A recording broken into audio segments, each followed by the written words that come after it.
6 মাসে সরকারের পক্ষ থেকে 180 দিনের একটা ফিরিস্তি আনুষ্ঠানিকভাবে তুলে ধরা হয়েছে প্রধানমন্ত্রী কার্যালয়ে সংবাদ সম্মেলন করে, এবং সেখানে আসলে বলা হয়েছে যারা উপস্থিত ছিলেন যে সরকার আসলে তার যেই অগ্রাধিকার ভিত্তিতে যেগুলো ছিল সেসব জায়গায় 6 মাসে আসলে মূল্যায়নের অত বেশি সুযোগ না থাকলেও সরকার মোটামুটি সফল এই জায়গা থেকে যে সে তার নির্বাচনী প্রতিশ্রুতি বিশেষ করে যেগুলো ছিল সেগুলো বাস্তবায়ন করার দিকে যেতে পেরেছে। কিন্তু আমি আপনার কাছে যেটি সরাসরি জানতে চাই যে এই সরকারের প্রথম মন্ত্রিসভা বৈঠকে 3টি বিষয়ের উপর গুরুত্ব দিয়েছিলেন প্রধানমন্ত্রী। তার ভিতরে একটা হচ্ছে দ্রব্যমূল্য, একটা আইন শৃঙ্খলা পরিস্থিতি, এবং আরেকটি হচ্ছে বিদ্যুৎ ও জ্বালানি সরবরাহ স্বাভাবিক রাখা। 3টি জায়গাতেই মূলত এখন সবচেয়ে বেশি আলোচনা হচ্ছে। সেই জায়গা থেকে প্রশ্ন যে আগামী দিনে আপনি আসলে এসব জায়গায় কোনো সংকট চলমান দেখেন নাকি উন্নতির কোনো সম্ভাবনা দেখেন?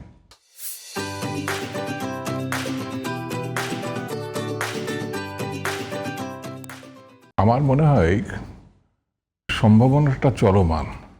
এখন 6 মাসের যে প্রত্যাশা এবং প্রাপ্তি খুব বেশি আমার বিবেচনায় খুব বেশি ফাঁক নাই।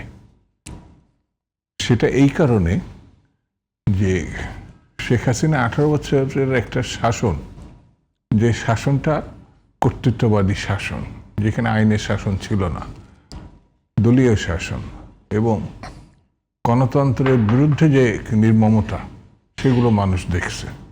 অর্থাৎ তার বেদনার কথা, না পাওয়ার কথা, এটা যেমন একটা যুবক তার শিক্ষা শেষে সে কাজ চাবে, সেটি না পাওয়া, অর্থাৎ সে যখন পাবে না, সে যখন বিক্ষোভ করতে যাবে, সে কোনো তার লাঠির বাড়ি খেতে হয়েছে, না মামলা খেতে হয়েছে, না জেলখানায় গেছে। এটা শেখ হাসিনার পিরিয়ড এবং ডক্টর ইউনূস, যেটা 24শে গণঅভ্যুত্থানের পরের অন্তর্বর্তীকালীন সরকার, তার কাছেও প্রত্যাশাটা সীমাহীন ছিল। মানে মানুষের যদি তিনি 90 দিনের মধ্যে মিস্টার শাহাবুদ্দিনের মতো, যেটা 90 সালের গণঅভ্যুত্থানের পরে হয়েছিল, 90 দিনের মধ্যে একটা ইলেকশন করে নির্বাচিতের হাতে তিনি ক্ষমতা দিয়েছিলেন, বেগম জিয়া শেষ হয়। আর এবার 90 দিনের নির্বাচন তো দূরে থাক, কয়েকটা 90 দিন কেটে গেছে, মানে 18 মাস তিনি সংস্কারের নামে ক্ষমতা আঁকড়িয়েছিলেন। এবং সর্বশেষ তিনি মানে ক্ষমতা ছাড়ার আগে ইটালিতে গিয়ে বলেছেন, মানুষ তো আমাকে 50 বছর চায়। ইটালিতে গিয়ে বলছেন। তো সংস্কারে তো 10 বছর লাগতে পারে, কমপক্ষে 5 বছর লাগবে। মানে একটি অনির্বাচিত, যেটা গণতান্ত্রিক বিধি ব্যবস্থা সর্বক্ষেত্রে একটা মানুষের ভোটের রাইটের মধ্য দিয়ে নির্বাচিত সরকার বা স্থানীয় সরকার, এমনকি একটা কলেজ কমিটি, স্কুল কমিটিও কিন্তু একটা নির্বাচনের মধ্যে দিয়ে হয়। তো সেই ক্ষেত্রে তিনি মিনিমামটা 5 বছরের তো তার সংস্কার। তো একটা আমার কাছে মনে হয়েছে এই প্রবণতা থেকে ওই সময় বেরিয়ে আসার যে পথ ছিল, সেটা সর্বশেষ 12ই ফেব্রুয়ারি একটা নির্বাচন হয় এবং সেই নির্বাচনটা মধ্য দিয়ে বিএনপি ক্ষমতায় আসে। এই একটা নির্বাচনের মধ্যে আনতে গিয়ে আমাদের 18 বছর বা 17 বছর পার করতে হয়েছিল, যেটা শেখ হাসিনার সব থেকে বড় ব্যর্থতা। এবং এই গণতন্ত্রে ফিরে আসার মধ্য দিয়ে আমি বলবো একটা সম্ভাবনার দ্বার উন্মোচিত হয়েছে। এবং সেই দ্বারের মধ্যে আপনি যে 3টা পয়েন্ট বললেন, যেমন বাজার ব্যবস্থা উন্নতি, আমি যদি নাও বলি অস্থির না, অর্থাৎ খুব বেশি পরিমাণে বাড়ছে অথবা কোনো কোনো ক্ষেত্রে ধস নামছে এমন না। ধস নামার কথা এখানে বলছে, খুব বেশি কোনো কিছু নেমে যাওয়াটাও এক ধরনের আতঙ্কের কারণ হতে পারে। তো সেই ধরনের একটা স্থিতিশীলতার অবস্থার মধ্যে আছে। মানুষ চায় যেন বাজারে গিয়ে সে তার আয়ের মধ্যে সে যেন ব্যয়টা ধরে রাখতে পারে।